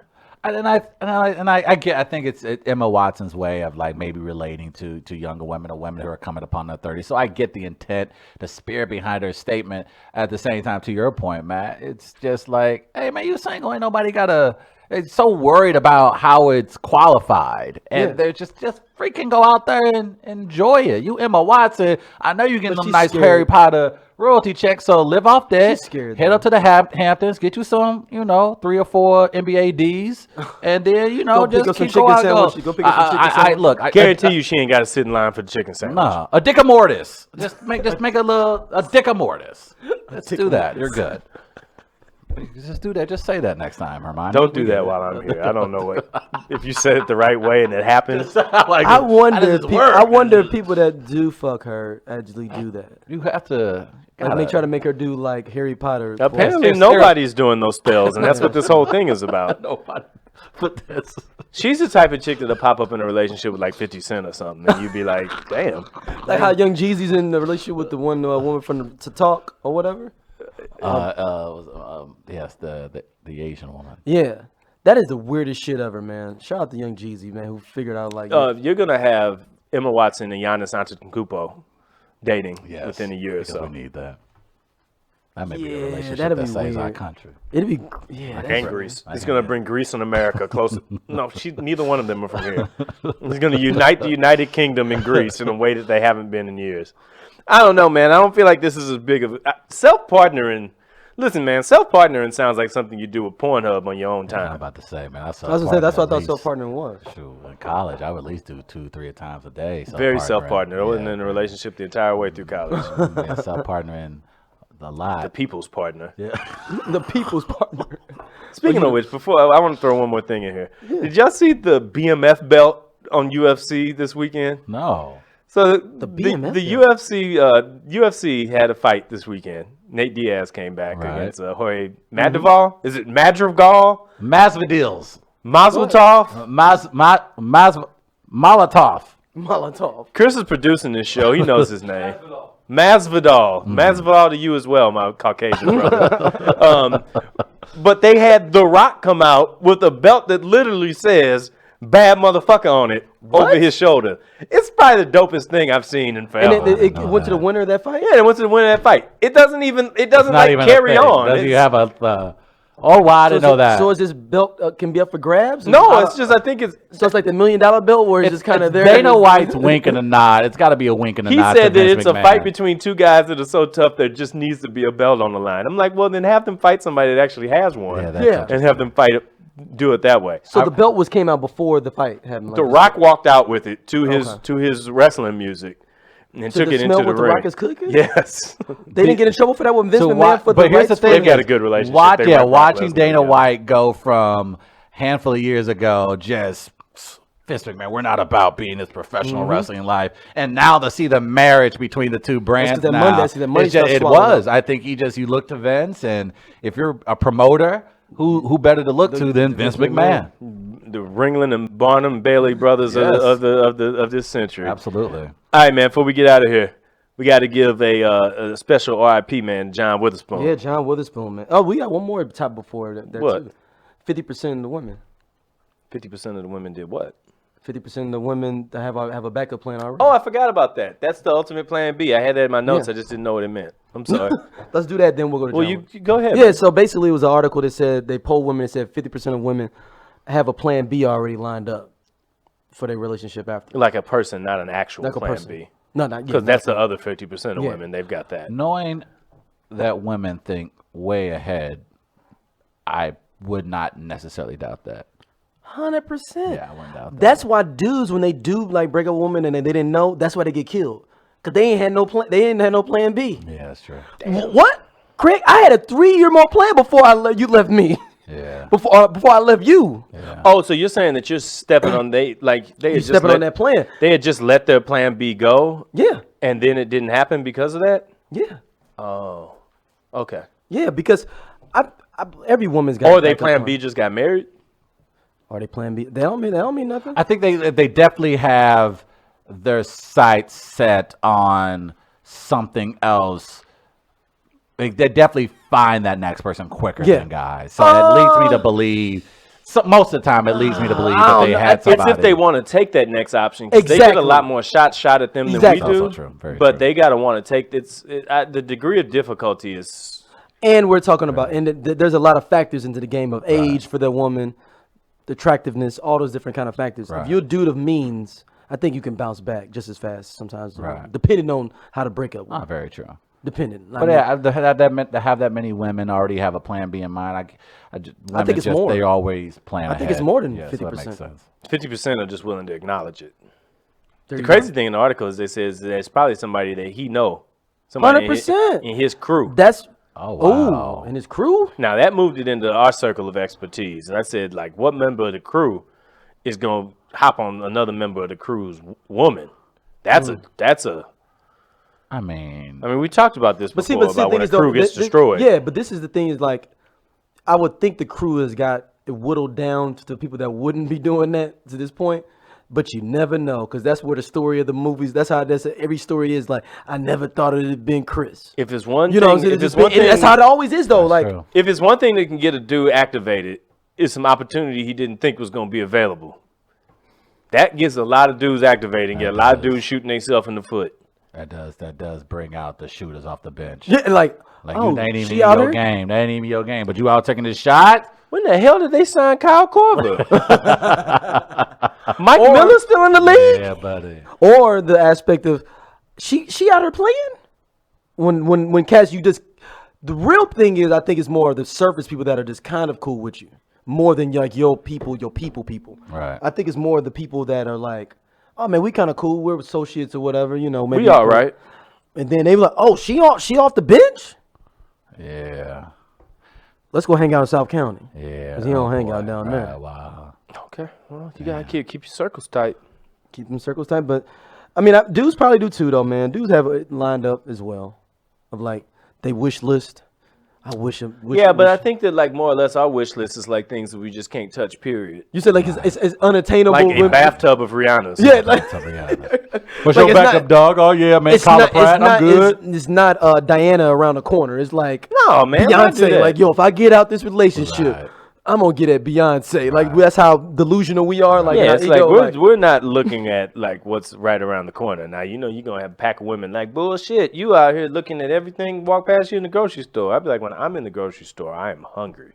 I do not care what anybody looks like in there at all. I know as prepared as women are, they probably like they have done the scouting already. They've like, oh yeah, if you do some fuck shit tonight, I already know 3 niggas within a 5-mile radius that I'm gonna go ahead and get a phone call from. Yep. Like, so they already know what time it is before by the time we realize we've been hit.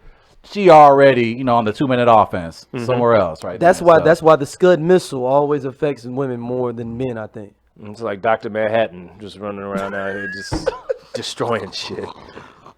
Shout out to the Watchmen TV show, which is fucking awesome, dude. Have not It is sat good. down yet. Oh, it's fucking awesome. Okay, man. It's I got good. to. It's It's appointment TV, man. All right, gonna make it happen. All right, man. John Now, Witherspoon, man. John Witherspoon. Pops, man. Now you've met John Witherspoon. I've met him a couple Yeah, a times. few times. We've had him Yes, on the we show. have. He is an amazing gentleman. Could not have been kinder or even more generous with his time. And yeah, it's a huge loss, man. Like he would tell us stories. I remember when he first came on our podcast, he would tell us stories about how him and Letterman came up together, good boys to the day he passed. Like they Really? were very close, and they came up in the comedy scene in L.A. And he was a legend in these comedy streets. Like every up and comer right now, anybody that's been anybody in this industry has had to pay their respects to John Witherspoon and what he's contributed. So it's a tough loss, man. This one kind of hurts. They always hurt. Yeah, but this one but this one stings because because he was one of the last of the OGs, truly connected to the bygone era of the old school comedian. And who's like I left, said, I guess Paul Mooney's the last one left, and right? you got to look at Mooney, who's probably left for the old school, and I mean, it Carlos really. did. He's You gotta talking think- like it now, but it's really not Eddie's show now. He the godfather to everybody at this point.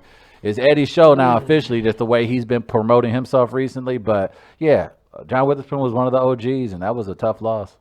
Yeah, Mooney's out here because Richard Pryor gone. And Boondocks is gonna be, It ain't gonna be the same. yeah, it's gonna be saying. tough. I don't know how who comes in to play that role, but it's gonna be a tough I think you just make Pops just be passed on there too. back at I work. think you just make Granddad passed on there. You don't even. mess with it. Don't even try to, Interesting. man. I want to see that. Unless you make that a whole funeral episode too, like you kind of amp it up. You bring up all the different characters coming to the funeral type thing. That'd be kind of dope. That is a tough loss, man. John Witherspoon, like, I don't know, man. I don't even know what his work just from the Wayans brothers to, of course, his work on Friday. Like, I don't know. I think for him to have the brand that he had, and one thing that we talked about when we had him on is just what it takes to be sustainable in this industry. And the man just just treat people with kindness. Always, to treat people professionally. Don't waste people's time. If you ain't about it, don't be about it. But when it's time to be on, be on. And so he just could not have been, and he really practiced what he preached. And you just saw the outpouring love from everybody and how he meant to guys like Ice Cube and Chris Tucker and all of them. They said his funeral was a star-studded funeral. Oh, too. yeah, man. Everyone was there. Like I said, you had Letterman there. I think Letterman was the host. I think he hosted the entire thing. Yeah, they had some pictures of it on Facebook. Yeah, so it was a tough loss, man. I don't know how far he got with the Friday project. I know he had talked for the last year and a half, couple years about them putting the finishing touches on that. I don't know how far that is, but it'd be interesting to see how his future projects, as you mentioned, like Boondocks, how they play out going forward. They got to give him the Carrie Fisher, man. Keep it rolling. We got the technology. We got the technology. It's available. Make it work. Yeah, John Witherspoon was hilarious, dude, man. But he always looked old to me, though. Yeah, he's always like he's been the old guy, even Talking Dirty After Dark. Garrett Morris is there. He's still Garrett Morris OG. Garrett Morris OG. Very much OG. But he's not stand-up, though. Garrett Morris not stand-up, You got George Wallace? Yeah, George Wallace. George Wallace is OG. There you go. George Wallace is still here. True. But, like, I remember when I first saw him, I saw Talking Dirty After Dark after House Party, and he was like, playing that goddamn Public Enema. They playing that Public Enema next door. And I'm like, and think about how crazy they were at the time, even in the time frame of like, somebody was really mad about somebody playing Public Enemy in general, though. Like, really, out of all the music that some kid is playing, you mad about the Public Enemy. Public Enema. Yeah, that Public Enema. They playing that goddamn Public Enema. Like, one thing I don't need in public is an enema. Yeah, like that Public Enema. So the police like, damn, they got a Public Enema over there. Shit, I don't know if we're gonna come for that one. That's why the police didn't come on there. They was like, what's happening now? Yeah, well, tell us how that works out. Yeah. We'll send the fire department. That don't sound like something I'll go through for the police. Let me transfer you over to the fire department. Nah, yeah, him and DC Curry, having DC and like them and the old school OGs, and and like having him in here and just seeing him, even him on the screen, he always just felt like the people's uncle. Yeah, like he always just felt like he was in some way, shape, or form part of your family because he reminded you of somebody in your family. But he's always gonna be known to Popses to us, and that's kind of how he was to the generation. He was Pops. That dude so like losing Pops, man. Love that's going bang, bang, bang. Bang, bang, bang. Love going. He made a full song. Temptation style, love going, my bang, love going bang, bang, bang. Oh my love going bang, bang, bang. Like what? So they sat there and engineered a full song. My love go bang, bang, bang, bang. Based on a true story. Based on a true story, man. But man, rest in peace to John Witherspoon, man. Matt, another episode, man. In the books, man. Travis, thank you, man. It's been an honor, gentlemen. Always a pleasure to be joining you, man. Thank you. Make sure you email us, man. Email us everything in the show notes. Y'all know where it is. Yeah, man, and check it out, Midcoast Media. Yeah, when is everything coming out? We are live. Midcoast Media, we are live. You guys just said it. And if you're in the St. Louis area when you hear this, fly over Comedy Festival in St. Louis. Chris and I will be performing tomorrow night. Okay. Thursday, which would be November 7th. So again, if you're hearing this and you're in the neighborhood, Happiest Hour. Happiest Hour is also taking place in the Dotzac building, second floor at Sophie's. Great local comedians. It's free. Drink specials. Javon Bibbs has performed there. Yes, he has. One of my favorites. And of course, Gaslight Gastro Pit on Shaw, off the hill. So if you're trying to catch some late night comedy, also free. Stop by there on Thursday nights. Yo, man, just many of the things, man. Straight Out Low Cash Network. Yeah, let's get it, man. Put it out there, man. It's coming up, man. As always, man. Straight Out Low Cash Network coming up. We got a lot more stuff coming too. It's gonna be. We about to change the game. I know we've been saying it for a long time. We've really been like a Master P albums where they be like all these albums. It's been the Mercedes. No, it was a whole bunch of albums we never saw come out. That was all them covers. You'd be like, they was all there on stage. Little Marco Polo, and be like, damn, Marco Polo album never came out. Little spicy chicken sandwich. We never even knew it was gonna come out, but now he here. Yeah. And then it just pop up and say it's coming out next week. You be like, God damn, Prime Suspect is coming out next week. We're going to have a better rollout than that. Man. But yo, man, it's coming up, man. The Straight Out Low Cash Network. Mean Green coming out. Straight Out Low Cash Network, man, we're going to have, you know what I'm saying? I mean, something that touches on every level, every part of it. It's going to be a whole new way that we're doing this podcast, video, everything there. Whole new level, man. So it's coming very, very